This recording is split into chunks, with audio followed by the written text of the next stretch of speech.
ایک شخص نے ایک پرندے کا شکار کیا۔ اس چھوٹے سے پرندے نے پوچھا تم میرا کیا کرو گے؟ شکاری کہنے لگا میں تجھے ذبح کروں گا اور کھا جاؤں گا۔ وہ پرندے نے کہا کہ میں بہت چھوٹا ہوں، تم اگر مجھے کھا بھی لوگے تو تمہارا کچھ بھی نہیں ہوگا، بھوک بھی نہیں مارے گی تمہاری، البتہ میں تم کو 3 باتیں بتا سکتی ہوں جو کھانے سے زیادہ تمہیں فائدہ دیں گی۔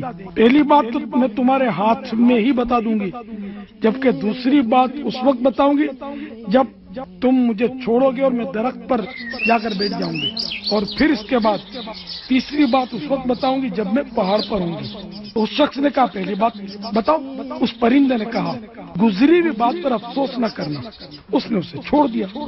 جب وہ درخت پر بیٹھ گیا تو پرندے نے کہا جو کام نہیں ہو سکتا اس کے ہونے کا یقین مت کرنا۔ پھر وہ اڑ کر پہاڑ پر جا بیٹھا اور بولا اے بدنصیب، اگر تو مجھے ذبح کرتا تو میرے پوٹے میں سے 100 گرام کے 2 سچے موتی نکلتے۔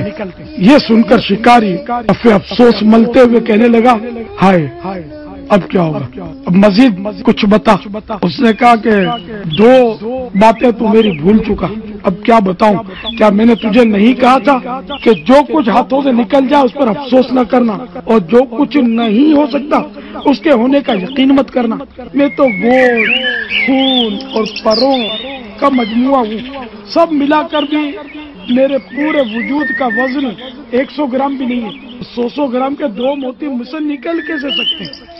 یہ کہہ کر وہ پرندہ اڑ گیا۔ امام غزالی علیہ رحمۃ اللہ الوادی نے یہ حکایت نقل کی ہے، اور میں نے اس میں کچھ الفاظ میں تبدیلی بھی کی، اور آپ نے یہ اس کے ذریعے درس دیا کہ یہ انسان کے انتہائی لالچی ہونے کی مثال ہے، اور یہ لالچ حق کی پہچان سے اندھا کر دیتی ہے، حتیٰ کہ لالچی انسان ناممکن کو بھی ممکن سمجھنے لگتا ہے۔